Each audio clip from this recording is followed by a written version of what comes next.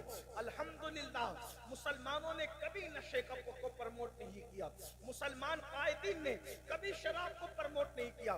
ہمارے یہاں تو شراب سے اتنی نفرت ہے کہ جس کے پیٹ میں شراب کا ایک قطرہ چلا جاتا ہے, ہمارے یہاں کہا جاتا ہے کہ 40 دن تک نہ اس کی دعائیں قبول کی جاتی ہے, نہ اس کی عبادتیں قبول کی جاتی ہے, نہ اس کا فرض قبول کیا جاتا ہے, نہ اس کا نفل قبول کیا جاتا ہے. زنا جو پرموٹ ہو رہا ہے اس میں نشہ کو عمل دخل ہے. بھارت کے اندر جو قتل کے جرائم ہے, چوری کے جرائم ہے, یہ اس میں نشے کا بہت بڑا عمل دخل ہے. میں اس کو حدیث پاک سے مزین کرنا چاہتا ہوں. ایک مرتبہ اللہ کے رسول علیہ السلام کے پردہ فرمانے کے بعد صحابہ میں گفتگو ہو رہی ہے, سب سے بڑا گناہ کون سا ہے, سب سے بدترین گناہ کون سا ہے.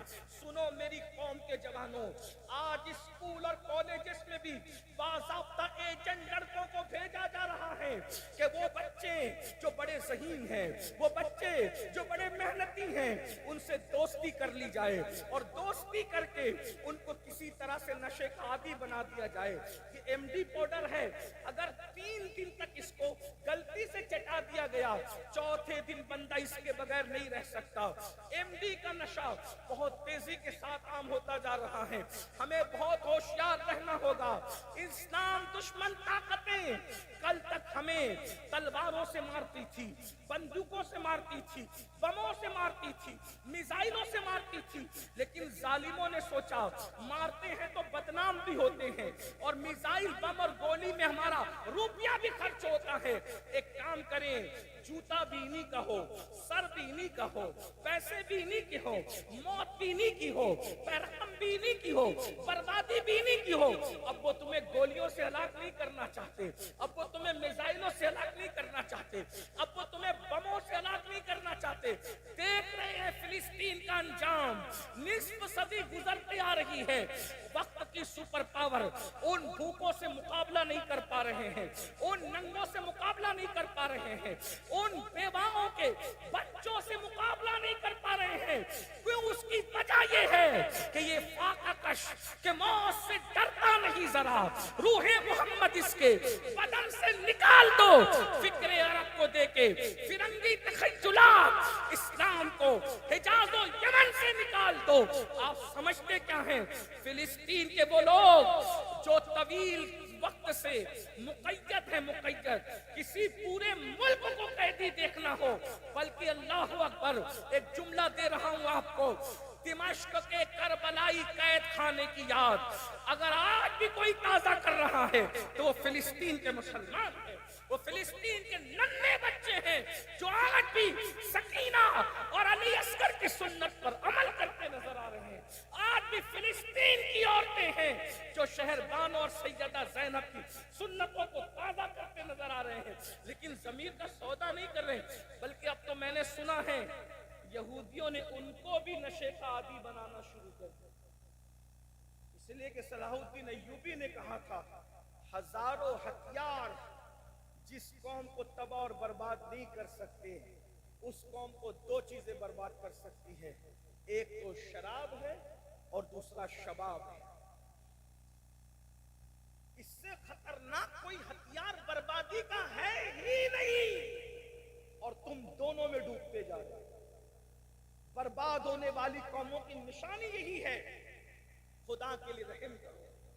جس خوبصورت لڑکی کو دیکھا, آج کل کے چھوکرے وہاں پھسل گئے. اس کے سوا اور بھی کچھ ہے. ہر فلم کا سرنامہ محبت, ہر سیریل کا عنوان محبت, ہر ناول کا ٹاپک محبت, ہر چھوکروں کی زبان پہ عشق عشق. میں نے کہا ہم عشق کے کوئی مخالف ہیں؟ ہمارا تو پورا مذہب عشق پر ہے, ہمارا تو پورا مسلک عشق پر ہے, لیکن نفسانیت اور عشق میں فرق ہے. جہاں نفسانیت ہوتی ہے وہاں زنا ہوتا ہے, جہاں عشق ہوتا ہے وہاں کردار کا تقدس ہوتا ہے. نفسانیت کفر تک لے جاتی ہے, عشق بت کھانے سے خدا کھانے تک لے جاتا ہے. عشق کو سمجھا کیا ہے؟ عشق کسی حبشی کو مل جائے تو اس کے تلوے کے نیچے کعبے کی چھت نظر آتی ہے. عشق اگر کسی قرنی کو مل جائے تو بغیر زیارت رسول کے اس مقام پر پہنچایا جاتا ہے کہ صحابہ کرام ان سے دعا کی درخواستیں کرتے نظر آتے ان کی عظمت اور بزرگی کو بتانے کے لیے۔ اندازہ فرمائے عشق کیا ہے، عشق امام ہے، عشق کیا ہے۔ میرے امام نے کہا تھا اللہ اکبر، خاک ہو کر عشق میں آرام سے سونا ملا، جان کی اکسیر ہے الفت رسول اللہ کی، اے عشق تیرے صدقے چلنے سے چھٹے سستے، جو آگ بجھا دے گی وہ آگ لگائی ہے۔ عشق کیا ہے، اللہ اکبر۔ اقبال نے کہا تھا دیوان گانے عشق محمد کو دیکھ کر گھبرا گئی ہیں، گردش دورہ کبھی کبھی گردن میں ہاتھ ڈالے ہیں، ماہو نجوم نے گزرا ہے ان حدوں سے، مسلمان کبھی کبھی نفسانیت بزدل بنا دیتی ہے، عشق انسان کو پاورفل بنا دیتا ہے، نفسانیت انسان کو گندگی میں ملا دیتی ہے، عشق انسان کو گندگی سے اٹھا کے کھڑا کرتا ہے، نفسانیت بدنام کرتی ہے، عشق نیک نام کرتا ہے۔ اللہ اکبر، تم جسے عشق کا نام دے کر جا رہے ہو اس کے قریب، یہ نفسانیت ہے۔ ہم عشق کی طرف اس لیے بلا رہے ہیں، وہ نفسانیت جسے تم عشق سمجھتے ہو، چھپا لو تو گھٹ گھٹ کے مرو، بتا دو تو ذلیل ہو جاؤ، لیکن جو سچا عشق ہے اگر چھپا لو تو چھپانے والے کو صدیق بنا دیا جاتا ہے، اور بتا دے تو بتانے والے کو بلال بنا دیا جاتا ہے۔ اندازہ تو فرمائے، ذرا غور تو کریں، سیدنا بلال کون کہہ رہا ہے؟ کسی حبشی کو فاروق اعظم کہتے ہیں یا سیدنا بلال، بلال تو میرا بھی سردار ہے۔ کیوں؟ اس لیے کہ لوگ تیری شکل دیکھتے ہیں، میں تیرا عشق والا دل دیکھتا ہوں۔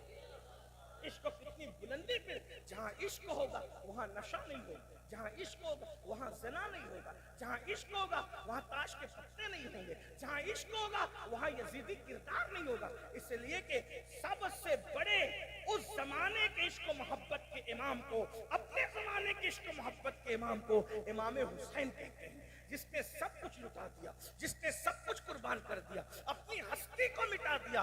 ذرا غور کریں تو میں اب عرض کر رہا تھا، یہ عشق نہیں ہے جو لڑکیوں کی محبت ہے، یہ نفسانیت ہے۔ عشق میں تو پوترتا ہے، عشق میں تو پاکیزگی ہے، عشق میں تو نظافت ہے، عشق میں تو نفاست ہے، عشق بڑا غیور ہوتا ہے۔ ایک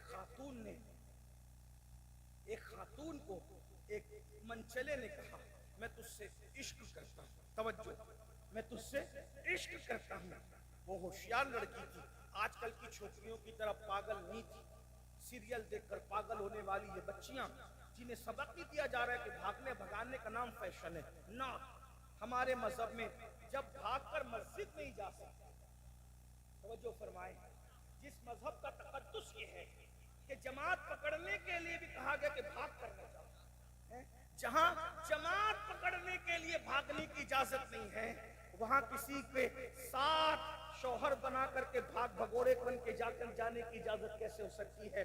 کہ آج کے 2 لمحے کی لذت کے لیے اگر قوم کی بیٹی اور بیٹے بھاگ رہے ہیں تو آج کے 18 سال کے بعد کی بات دیکھو، جب تمہارے بچے جوان ہو جائیں گے، اچھے شریف گھر کے رشتے نہیں آئیں گے، کیونکہ لوگ کہیں گے جس کی ماں نے بھاگ کے شادی کی تھی وہ بیٹی کون سی شریف ہوگی، جس کے باپ نے بھگا کے شادی کی تھی وہ بیٹا کون سا شریف ہوگا۔ میں آپ جانتے ہیں یہ باتیں نادانی کی نہ کرو، ہم تو تقدیر پہ ایمان رکھتے ہیں۔ اگر قدرت نے کسی کی قسمت میں کسی کو لکھ دیا ہے تو قدرت کو دیکھو، کبھی سوچا نبی کی اولاد بھی بھائی کی دشمن ہوتی ہے، نبی کی اولاد بھی بھائی کو کنویں میں ڈالتی ہے، نبی کی اولاد بھی دراہیمہ معدودہ پر اپنے بھائی کو فروخت کرتی ہے، آخر یہ نبی کی اولاد کر رہی ہے، توجہ ہے، نبی کی اولاد کر رہی ہے۔ یوسف علیہ السلام کے بھائیوں کو گالی نہ دیا کرو، جتنا قرآن نے کہا، قرآن بیان کرتے وقت، تفسیر بیان کرتے وقت اتنا ہی بولا کرو، اپنی طرف سے گڑبڑ نہ کیا کرو، کیونکہ وہ آل پیغمبر ہے۔ کیوں؟ خیر ہی و شر ہی من اللہ تعالی، ہمارا عقیدہ ہے۔ بھائیوں کو کیوں دشمن بنایا؟ قدرت وہ شر لاتی ہے جس میں خیر کا پہلو ہوتا ہے۔ حضرت یوسف کی قسمت میں زلیخا لکھی ہوئی تھی، لیکن کدھر زلیخا یمن کی طرف پڑی ہوئی ہے اور کدھر حضرت یوسف ملک شام میں ہے۔ زلیخا کو نکاح کروا کے مصر بلایا جاتا ہے، لیکن حصے میں حضرت یوسف کے ہیں، شوہر قریب جاتا ہے تو ایک جنی کو زلیخا کا روپ بنا کر کے جنی کو بھیج دیا جاتا ہے، زلیخا کو بٹھا لیا جاتا ہے، تو میرے یوسف کے لیے مخصوص ہے۔ توجہ، اب اللہ کا پیغمبر حضرت یوسف مصر پہنچیں گے کیسے؟ قسمت میں تو زلیخا لکھی ہوئی ہے، تو بھائیوں کے دلوں میں دشمنی ڈالی جاتی ہے، کنویں میں ڈلوایا جاتا ہے، بازار میں بچوایا جاتا ہے، اور اس کے بعد عزیز مصر کے گھر تک پہنچوا کر کے زلیخا اور یوسف کی ملاقات کرا کے بتایا جاتا ہے، جس کو جس کے ساتھ لکھتے ہیں یوں ملانے کے انداز جانتے ہیں۔ تو تم جلدی کیوں کرتے ہو؟ وقت تو آنے دو،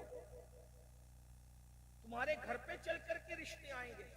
آج کل رشتے تاخیر سے آتے ہیں تو بچیاں بڑی عجیب ادمات مچا رہی ہیں، بچے بھی ادمات مچا رہے ہیں۔ او انتظار تو کرو، خدا کے یہاں ہر کام کا ایک وقت ہے۔ جب خدا ملانا چاہتا ہے، کدھر ابو صالح؟ کبھی ام الخیر نے نام نہ سنا تھا، کدھر ابو صالح؟ حضرت عبداللہ سومئی سالار نے کبھی نام نہیں سنا تھا، لیکن دریا کا سیب کھلایا جاتا ہے، احساس دلایا جاتا ہے، دریا کے کنارے چلایا جاتا ہے، باغ تک باغ جو ہے وہ سیب کے بہانے پہنچایا جاتا ہے، اور سزا کے طور پہ باغ کی رکھوالی کرائی جاتی ہے، اور حضرت ام الخیر کو ابو صالح کے ساتھ ملا دیا جاتا ہے۔ کوئی اغوا تھا، کوئی پچھوا تھا، کوئی محنت تھی، کسی کی کوشش تھی، قدرت بتا رہی ہے جسے ملاتے ہیں یوں ملانا جانتے ہیں۔ کبھی سیب ذریعہ بنتا ہے، کبھی سلیمان اور بلقیس کے لیے ہدہد ذریعہ بنتا ہے، کبھی بھائیوں کی جفا ذریعہ بنتی ہے۔ تھوڑا اطمینان تو رکھو، قدرت پر یقین تو رکھو، ہر چیز چل کر آئے گی۔ وقت سے پہلے کسی کو نہیں ملتا اور تقدیر سے زیادہ بھی نہیں ملتا۔ تھوڑا صبر تو کر لو، صبر کرنا سیکھو، ہر چیز تمہیں ملے گی، ہر نعمت تمہیں ملے گی۔ خدا کے پاس گڑگڑانا سیکھو، خدا کی بارگاہ میں معروضات رکھنا سیکھو۔ بچیاں بھی ادھم مچائے ہوئے رشتے میں، اور بچیوں سے زیادہ ماں باپ ادھم مچائے ہوئے، جو آتا ہے اس کو رشتہ نہیں آتا، اس کو رشتہ بیٹی سمجھتی میں تو بوجھ بن گئی، ماں باپ اسی کے سامنے کہتے ہیں اس کو رشتہ نہیں ہے۔ اور بھائی وقت آئے گا تو سب آئے گا۔ میری بہنوں، میرے ماؤں، میرے بھائیوں، خدا نے درختوں کے پتوں کو بے جوڑ پیدا نہیں کیا، اس پہ تمہاری بیٹی کو بے جوڑ کیسے پیدا کیا ہوگا؟ خدا نے انسان کے سر کے بالوں کو بے جوڑ پیدا نہیں کیا، اس نے تمہاری اولاد کو بے جوڑ کیسے پیدا کیا ہوگا؟ لیکن اس کے یہاں ہر کام کا ایک وقت ہے۔ میرے امام کہتے ہیں رضا، ہر کام کا ایک وقت ہے، دل کو بھی آرام ہو ہی جائے، لطف ان کا عام ہو ہی جائے گا، شاد ہر ناکام ہو ہی جائے گا، سب ہو جائے گا۔ تو میں بات دور نکل کے کیا عرض کر رہا تھا کہ صحابہ کے درمیان گفتگو کہ سب سے بدترین گناہ کون سا، بڑا گناہ کون سا؟ کسی نے کہا یہ، کسی نے کہا یہ، کسی نے کہا یہ، کسی نے کہا یہ۔ تو حضرت فاروق اعظم نے فرمایا کہ عمرو ابن عاص کے بیٹے عبداللہ ابن عمرو کو بلا کر لاؤ، وہ بتائیں گے کہ سب سے بدترین گناہ کون سا ہے۔ لوگ گئے حضرت عبداللہ ابن عمرو کے پاس، اور پھر کہا کہ صحابہ آپس میں بحث کر رہے ہیں، گفتگو کر رہے ہیں، مذاکرہ کر رہے ہیں کہ سب سے بدترین اور بڑا گناہ کون سا ہے۔ تو عبداللہ ابن عمرو ابن عاص نے کہا سب سے بدترین گناہ نشہ ہے، شراب، سب سے بڑا گناہ یہ ہے۔ فاروق اعظم تک جواب آیا، اب بلا اس کو، یہ بات انہوں نے کیسے کہہ دی، دلیل دے وہ۔ فاروق اعظم تھے۔ عبداللہ ابن عمرو ابن عاص آئے، کہا امیر المومنین، میں نے اپنی مرضی سے نہیں کہا، میں نے اپنی طبیعت سے نہیں کہا، بلکہ اللہ کے رسول صلی اللہ علیہ وآلہ وسلم سے میں نے خود سنا کہ ایک بادشاہ نے ایک جوان کو اٹھایا اور اس کے تقوی اور پرہیزگاری پر اس نے سوالیہ نشان کھڑا کرنا چاہا، تو اس نے اس جوان کو کہا اے جوان، تجھے بت کو سجدہ کرنا پڑے گا ورنہ میں تجھے قتل کر دوں گا۔ اس نے کہا میں بت کو سجدہ نہیں کروں گا، یہ شرک ہے۔ پھر اس نے کہا تجھے زنا کرنا پڑے گا، کہ یہ تو بڑا بدترین گناہ ہے، یہ بہت فحش گناہ ہے، میں یہ نہیں کروں گا۔ اس نے کہا کسی کو قتل کرنا پڑے گا، کہا قتل بھی بہت بڑا گناہ ہے، کیونکہ کہا گیا کہ جو کسی کو بے گناہ قتل کرے گا وہ جنت کی خوشبو سے بھی محروم رہے گا۔ تو کہا پھر نہ بت پرستی کرتا ہے، نہ قتل کرتا ہے، زنائی زنا کرتا ہے تو پھر ایک کام کر، شراب پی لے۔ اس کو لگا یہ بہت آسان ہے، بہت آسان ہے، تو اس نے کہا میں شراب پی لوں گا۔ پھر اللہ کے رسول کی حدیث پاک کا مفہوم ہے کہ اس نے شراب کا ایک کٹورا پیا اور نشے میں ایسا دھت ہوا کہ زنا بھی کر لیا، قتل بھی کر لیا اور بت کو سجدہ بھی کر لیا۔ تو حضرت عمرو ابن عاص نے کہا امیر المومنین، شراب پینے سے پہلے وہ جن گناہوں سے نفرت کر رہا تھا، شراب پینے کے بعد نشے میں اس نے وہ سارے کام کر لیے، تو یہ سب سے بڑا گناہ ہے۔ میرے بھائیوں، آج ہمیں بھی ہماری ترقی کو روکنے کے لیے، ہماری کامیابی کو روکنے کے لیے ہمارے معاشرے میں نشے کو پرموٹ کیا جا رہا ہے، پڑھے لکھے نوجوانوں میں، بیٹیوں کو تک۔ اور ایک بات کہہ دوں، میں حقے پر کوئی ناجائز ہونے کا فتویٰ لے کر نہیں آیا، لیکن اتنا ضرور کہوں گا، آج حقے کے تمباکو میں بھی سازش کے طور پہ ایم ڈی کا پاؤڈر ملایا جاتا ہے اور ہمارے جوانوں کو کسی طرح سے اس کی طرف دھکیلنے کی کوشش کی جاتی ہے۔ خدا کے لیے اپنے بچوں کو حقے سے بھی بچاؤ، اپنے بچوں کو ہر اس بات۔ میں آپ کو اتنے ایک بات کہہ دوں، رسول اللہ اتنے محتاط تھے، اللہ کے رسول نے جائز کھانوں میں وہ کھانا بھی نہیں کھایا جس کو کھانے کے بعد سستی آتی ہے، یعنی جو کھانا انسان کو سست کر دے وہ کھانا نہیں کھایا، جو کھانا انسان کے پیٹ میں جا کر اس کا پیٹ پھلا دے وہ کھانا بھی نہیں کھایا، یعنی میدہ حضور نے کبھی استعمال نہیں فرمایا۔ غور کریں، حالانکہ جائز ہے میرے بھائیوں، جب سست کرنے والا کھانا اللہ کے رسول نہیں کھاتے تو نشہ کرنے والی چیز حضور کی امت کیسے استعمال کر رہی ہے؟ جب تک ہم نشہ نہیں کرتے تھے اس ہندوستان کی سرزمین پر ہم نے 700 سال تک حکومت کی تھی، اب ہمارے بچے نشے میں ڈوب رہے ہیں۔ حالت یہ ہے کہ ماں بھکارن بن رہی ہے، بہن سگنلوں پہ برقع پہن کے بھیک مانگ رہی ہے، باپ جو ہے مسجد کے دروازے پہ بھیک مانگ رہا ہے۔ اور ایک بات حیا کے پردے میں کہہ دوں، نشہ کرنے سے جسم کی اتنی طاقت چلی جاتی ہے کہ شوہر ہو کر بھی آدمی اپنی بیوی کی ضرورت کو پورا کرنے کے قابل نہیں رہ جاتا۔ نتیجہ یہ ہوتا ہے اگر شریف ہے تو گھٹ گھٹ کے مرتی ہے، اور تھوڑی سی بے باک ہے تو کسی اور کے ہتھے چڑھ جاتی ہے، اور پھر اس کا جو فساد ہے وہ تم دیکھ رہے ہو۔ اس لیے خدا کے لیے نشے کے خاتمے کے لیے ہم سب کو حسینی کردار ادا کرنا ہوگا۔ یہ جو فکر ہے نا کہ کوئی کچھ بھی کر رہا ہے اپنا چپ چاپ نماز روزہ کرو اور جو کر رہا ہے اس کو کرنے دو، یہ حسینیت نہیں ہے کہ چپ چاپ نماز روزہ کرو، یہ چپ چاپ کا نماز روزہ تمہارے کام نہیں آئے گا۔ اگر برائی کو دیکھا اور برائی کو دیکھ کر تم نے برائی کو روکنے کی کوشش نہیں کی تو اللہ کے رسول فرماتے ہیں تم قرآن کے فیضان سے محروم کر دیے جاؤ گے، تم پر ظالم حکمراں مسلط کیے جائیں گے، تمہارے متقی لوگ دعا کریں گے تو اللہ ان کی دعاؤں کو بھی قبول نہیں فرمائے گا۔ کیوں؟ کیونکہ تم امر بالمعروف یعنی نیکی کا حکم دینا، نہیں انل منکر، برائی سے روکنا تم جب چھوڑ دو گے تو قرآن کے فیوز اور برکات سے محروم کرتے جاؤ گے۔ میرے بھائیوں، امام حسین اسی لیے تو اٹھے تھے تاکہ آپ ظالم کی آنکھوں میں آنکھیں ڈال کر جرائم کے خلاف احتجاج کریں، اور امام حسین شہید تو ہو گئے لیکن یزید کے چہرے سے نقاب کھینچ گئے۔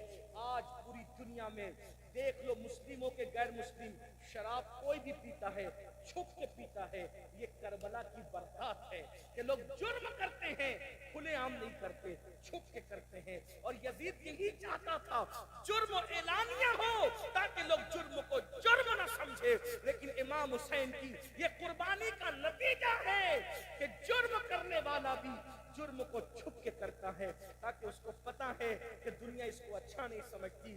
یہ کربلا کی برکات ہے، یعنی کربلا کا فیض صرف مسلمانوں کو نہیں ملا، کربلا کا فیض ہر قوم کو ملا ہے اس کے اپنے مقدر کے اعتبار سے۔ اسی لیے کسی کہنے والے نے کہا تھا انسان کو بیدار تو ہو لینے دو، ہر قوم پکارے گی ہمارے ہیں حسین، قتل حسین اصل میں مرگ یزید ہے، اسلام زندہ ہوتا ہے ہر کربلا کے بعد۔ خدا کے لیے اگر قیامت کے دن امام حسین کے ساتھ اٹھنا ہے تو آج کردار کے اعتبار سے امام حسین کے ساتھ کھڑے ہو جاؤ۔ وہاں نماز پسند تھی، نماز پڑھو، پردہ پسند تھا،